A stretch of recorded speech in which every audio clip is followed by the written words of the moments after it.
नमस्कार साथियों। गायत्री संस्थान के डिजिटल प्लेटफॉर्म पर आपका हार्दिक अभिनंदन है। आज हमारे अध्ययन का जो विषय है वो है उलाला छंद। देखिए, हमने छंदों की एक श्रृंखला प्रारंभ की है। इस श्रृंखला के अंतर्गत अब तक हम चौपाई, गीतिका, हरि गीतिका व रोला छंद का अध्ययन कर चुके हैं। इसी श्रृंखला के अंतर्गत आज हम जिस छंद का अध्ययन करने जा रहे हैं वो है उलाला छंद। तो उलाला छंद के अंतर्गत हम जानेंगे कि उलाला छंद के प्रमुख लक्षण कौन कौन से हैं, लक्षणों का स्वरूप क्या होगा, मात्राएं कितने प्रकार की होती है, मात्राओं का रूप क्या होगा, मात्राओं का प्रयोग कैसे होगा, फिर हम अंत में जानेंगे उलाला छंद के प्रमुख उदाहरण कौन कौन से हैं। तो देखिए, मैं यहां पर इस छंद का संपूर्ण रूप से विश्लेषण करने वाला हूं और विश्लेषण करने के बाद मैं चाहता हूं कि किसी भी कंपटीशन एग्जाम में आपका उलाला छंद से संबंधित कोई भी क्वेश्चन न छूटे। और आप भी चाहते हैं कि आपका कोई भी क्वेश्चन न छूटे, तो आप मेरे साथ में क्लास के प्रारंभ से लेके अंत तक बने रहिए। तो चलिए आइए जानते हैं बिल्कुल ही सरल तरीके से उलाला छंद के बारे में।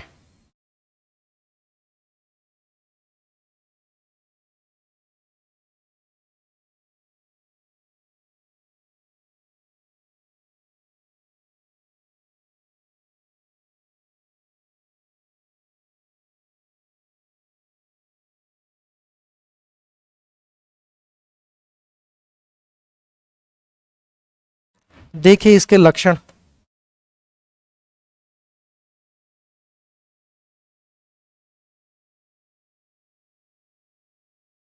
इसका पहला लक्षण यह है मात्रिक अर्धसम छंद है।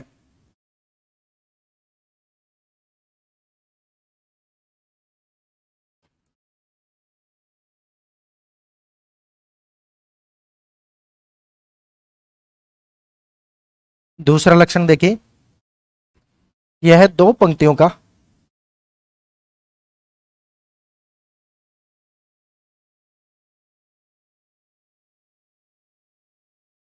अट्ठाईस मात्राओं वाला छंद है।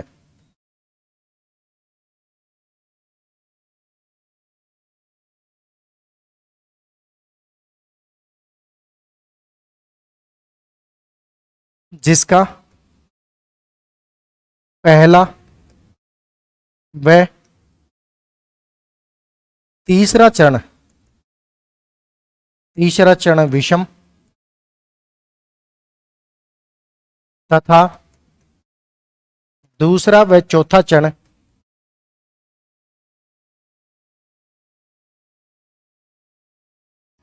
सम होते हैं।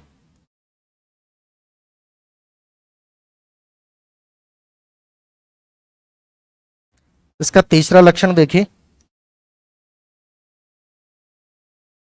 इसके विषम इसके विषम चरणों में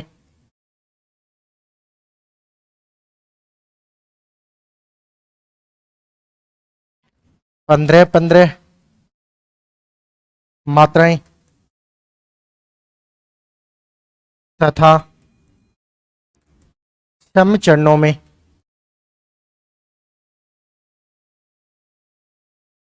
13-13 मात्राएं होती हैं।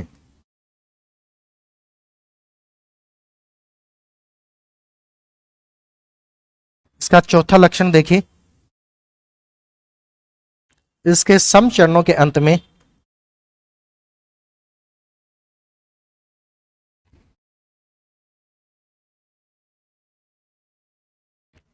तुक होती है।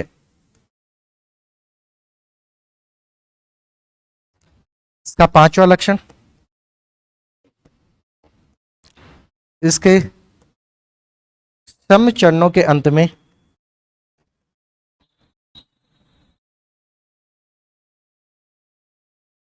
गुरु मात्रा आती है।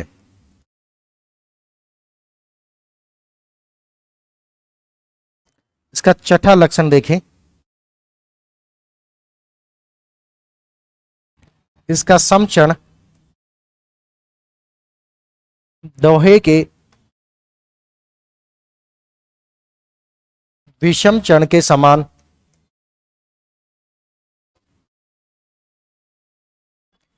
होता है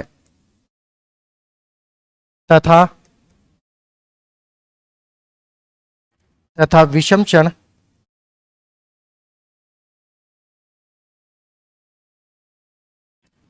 चरण में दोहे के सम चरण में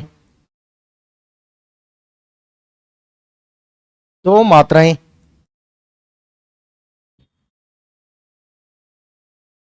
बढ़ाने से बनता है।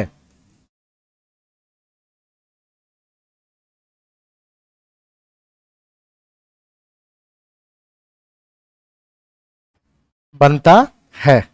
इसका सातवां लक्षण देखें।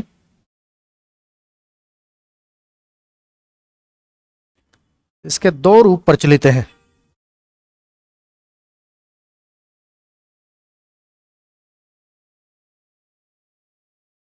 प्रथम उल्लाला व द्वितीय उल्लाला।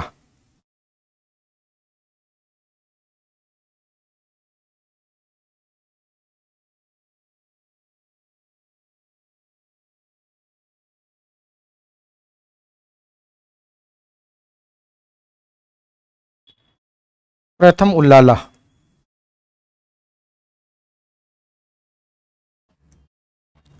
यह है इसकी प्रत्येक पंक्ति में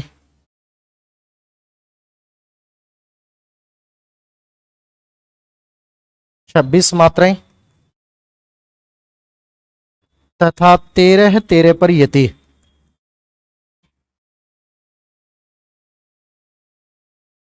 होती है।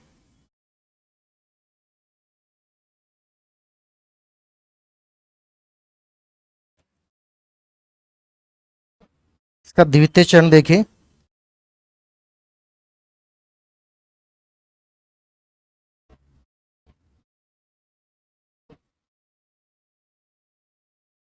इसकी प्रत्येक पंक्ति में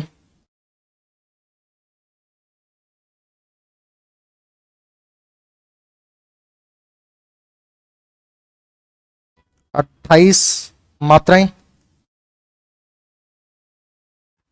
तथा 15-13 पर यति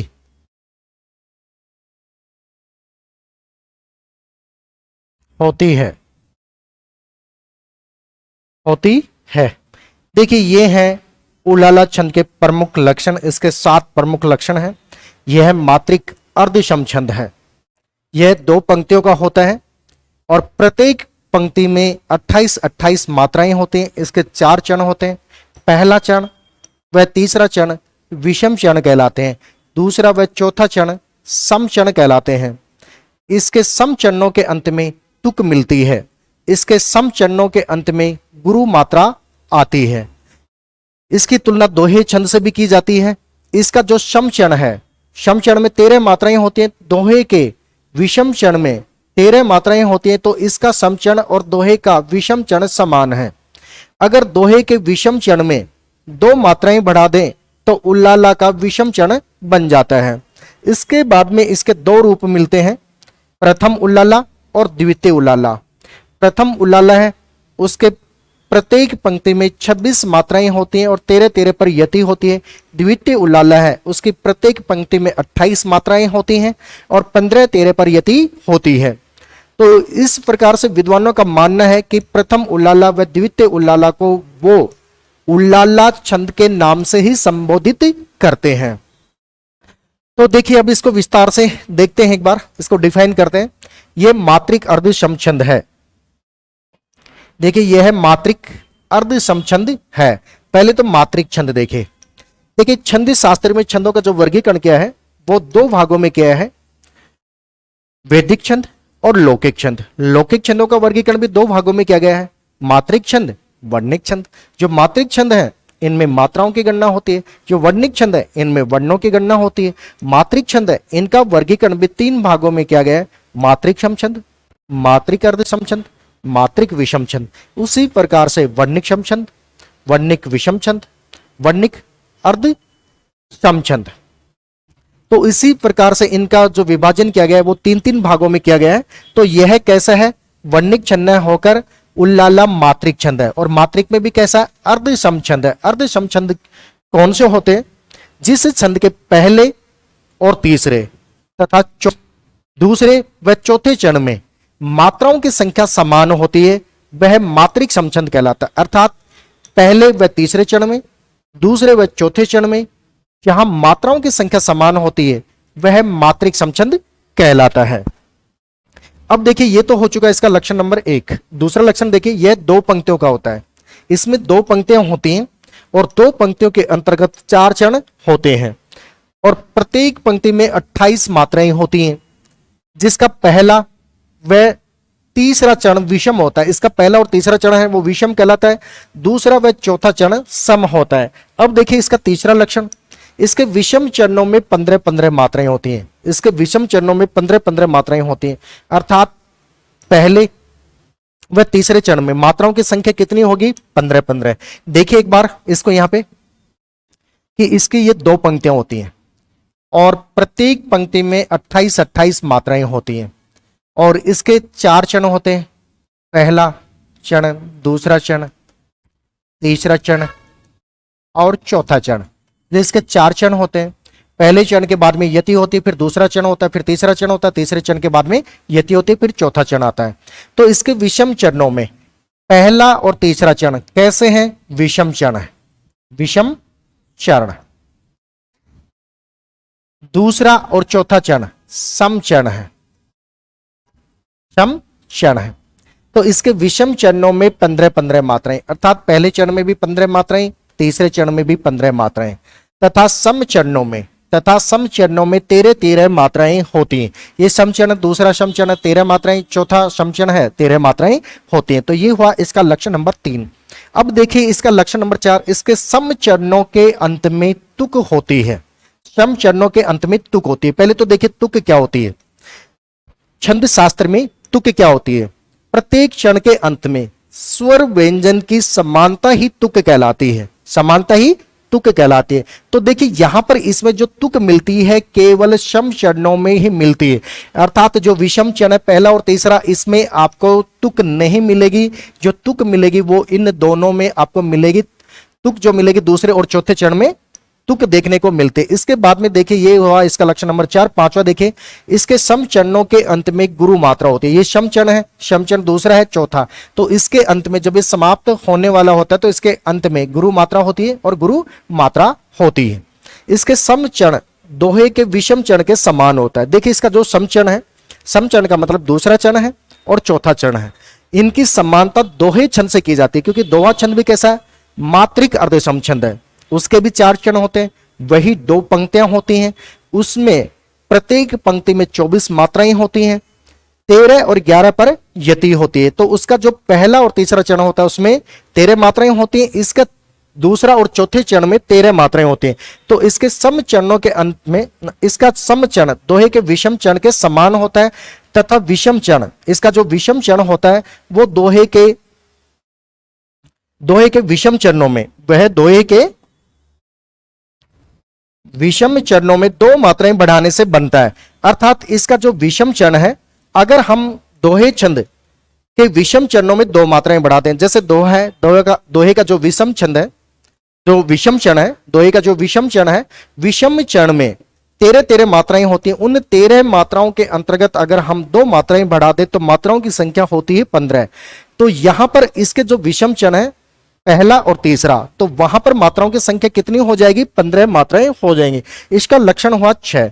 अब देखिए इसका लक्षण नंबर 7, इसके 2 रूप प्रचलित है, प्रथम उल्लाला व द्वितीय उल्लाला। प्रथम उल्लाला व द्वितीय उल्लाला, ये उल्लाला के 2 रूप मिलते हैं, प्रथम उल्लाला व द्वितीय उल्लाला।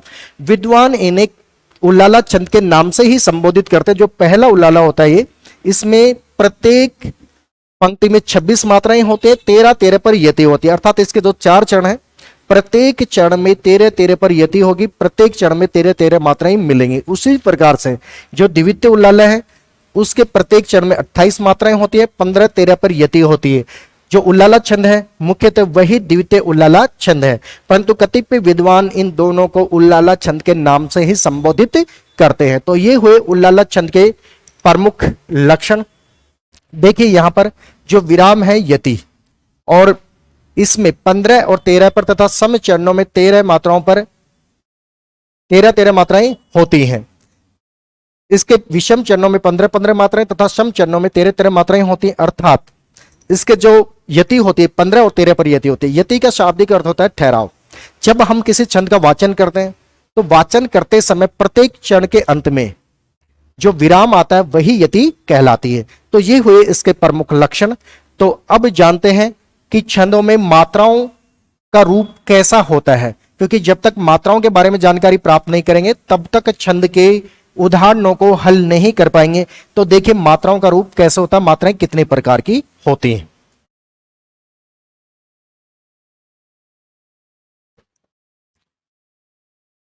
छंद शास्त्र में मात्राएं,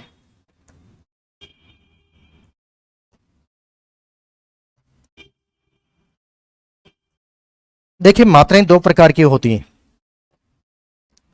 लघु मात्राएं और गुरु मात्राएं।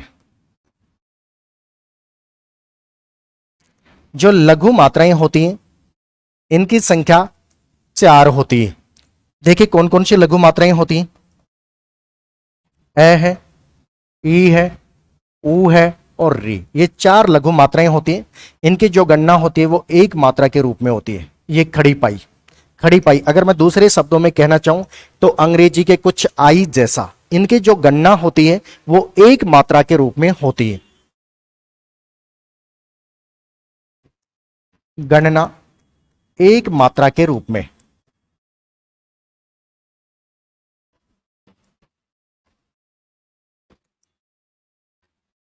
देखिए गुरु मात्राएं कौन कौन सी होती हैं।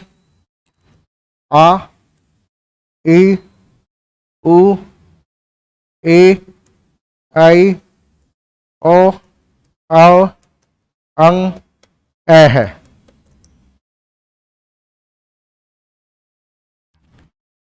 इनकी जो संख्या होगी वो 9 होगी, 9 होगी।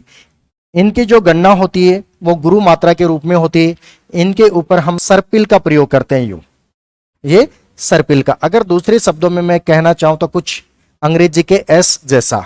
इनकी जो गणना होती है 2 मात्राओं के रूप में, 2 मात्राओं के रूप में।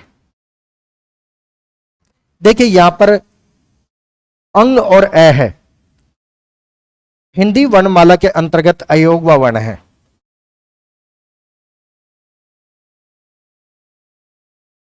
अयोगवा वर्ण है और किशोरी दास वाजपेयी ने इनको अयोगवा वर्ण कहा है। और किशोरी दास वाजपेयी एक बहुत बड़े व्याकरणाचार्य हैं जिनके द्वारा हिंदी व्याकरण का लेखन किया गया। अगर मैं उनकी तुलना करना चाहूं तो कामता प्रसाद गुरु के समकक्ष कर सकता हूं। तो उन्होंने इन दोनों वर्णों को, जो छंद शास्त्र के अंतर्गत अंग और अ है की जो गणना होती है वो गुरु मात्रा के रूप में होती है। तो इस प्रकार से गुरु मात्राओं की संख्या 9 हुई, इनकी गणना होगी वो 2 मात्राओं के रूप में होगी। देखिए यहां पर एक और बात ध्यान में रखिए आप, छंद शास्त्र के अंतर्गत केवल स्वर वर्णों की गणना ही होती है।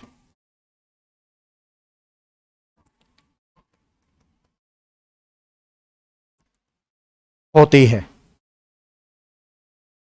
न कि व्यंजन वर्णों की।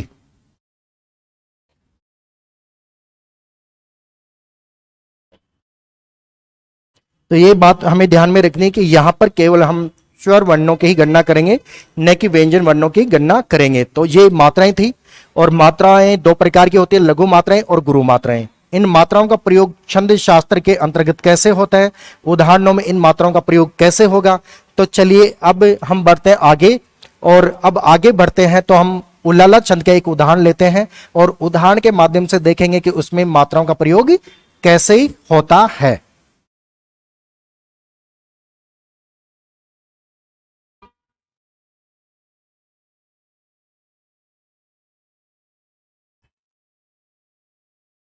करते अभिषेक,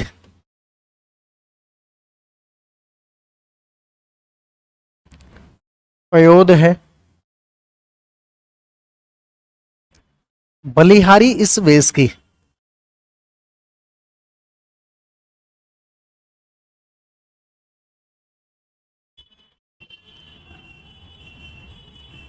हे मातृभूमि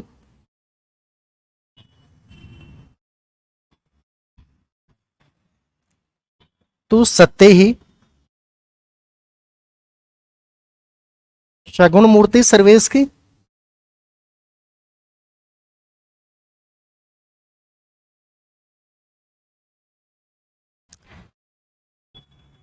ये जो काव्य पंक्तियां हैं ये उल्लाला छंद की हैं और ये काव्य पंक्तियां मैथिली शरण गुप्त द्वारा रचित मातृभूमि कविता से उद्धृत हैं।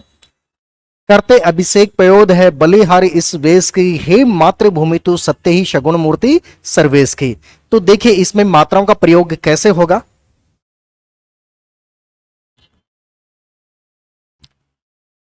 लघु लघु गुरु, लघु लघु गुरु, लघु लघु गुरु, लघु गुरु, लघु लघु गुरु, गुरु लघु लघु गुरु, लघु गुरु मात्रा।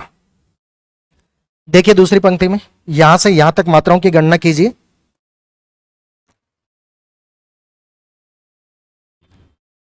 देखिए पहले चरण में मात्राओं की संख्या 2 2 4 5 6 7 8 9 10 2 12 13 14 और 15। देखिए पहले चरण में जो मात्राओं की संख्या हुई वो 15 है मात्राएं हुई। अब बढ़ते हम दूसरे चरण पे। यहां से लेकर यहां तक मात्राओं की गणना कीजिए। 2 2 4 2 6 2 8 2 10 11 12 और 13। दूसरे चरण में जो मात्राओं की संख्या हुई वो 13 है मात्राएं हुई। अब बढ़ते हम तीसरे चरण पे। तो देखिए तीसरे चरण में मात्राओं का रूप क्या होगा। गुरु मातृभूमि शब्द में देखिए इस त्रय का विच्छेद करेंगे तो त्रि का जो विच्छेद होगा हलंत में तय प्लस में री। तो ये अब इससे पहले ही गुरु वर्ण है तो इसकी मात्रा पर कोई प्रभाव नहीं पड़ेगा। तो गुरु मात्रा, री की एक मात्रा काउंट होती तो लघु मात्रा, गुरु मात्रा लघु, गुरु मात्रा सत्य है।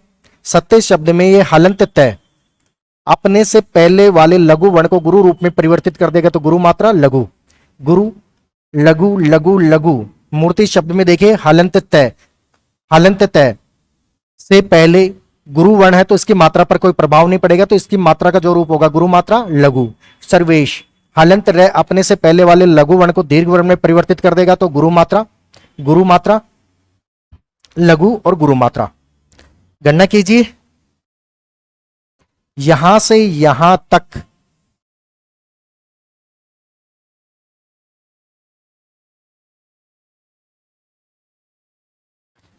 गणना कीजिए। तीसरे चरण में 2 2 4 5 6 7 8 2 10 2 12 13 13 2 15 मात्राएं। कितनी मात्राएं हुई 15 है मात्राएं। तीसरे चरण में मात्राओं की संख्या हुई 15। अब देखिए चौथे चरण में मात्राओं की संख्या कितनी होगी। गणना कीजिए 2 3 2 5 6 7 8 9 10 11 12 और 13। चौथे चरण में जो मात्राओं की संख्या हुई वो हुई 13 है मात्राएं। तो देखिए यहां से यहां तक पहला चरण, ये पहला चरण है। यहां से यहां तक दूसरा चरण,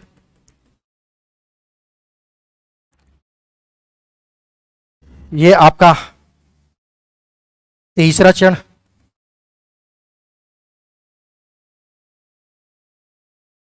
ये चौथा चरण। इसके 4 चरण हैं। इन 4 चरणों का समावेश 2 काव्य पंक्तियों में किया गया है और 2 काव्य पंक्तियों में प्रत्येक पंक्ति में जो मात्राओं की संख्या होगी वो 28 मात्राएं होंगी। कितनी मात्राएं होंगी 28 मात्राएं। प्रत्येक पंक्ति में 28 मात्राएं होंगी। तो देखिए इसकी एक और खास बात कि 15 और 13 पर यति है, 15 और 13 पर यति है। पहला और तीसरा चरण, पहला और तीसरा चरण विषम है। दूसरा और चौथा चरण ये समचरण है, समचरण है। देखिए समचरणों के अंत में गुरु मात्रा है, गुरु मात्रा है तो इसके समचरणों के अंत में गुरु मात्रा मिलेगी। समचरणों के अंत में तुकबंदी भी मिलेगी। जैसे वेश की, ये क्या है सर्वेश की, ये तुकबंदी तो है। वेश की सर्वेश की तुकबंदी तो है। तो इस प्रकार से ये उल्लाला छंद का उदाहरण था और उल्लाला छंद के उदाहरण के माध्यम से हमने जाना कि इसमें मात्राओं का प्रयोग कैसे होगा, इसके लक्षणों के बारे में जानकारी प्राप्त की, मात्राओं के बारे में जानकारी प्राप्त की। तो इस प्रकार से हमने उल्लाला छंद का यहां पर संपूर्ण विश्लेषण किया और जाना कि उल्लाला छंद के अंतर्गत कौन कौन से बिंदु आते हैं। तो अगर आपको यह वीडियो पसंद आया हो तो गायत्री संस्थान के YouTube चैनल को सब्सक्राइब कीजिए, लाइक कीजिए और शेयर कीजिए।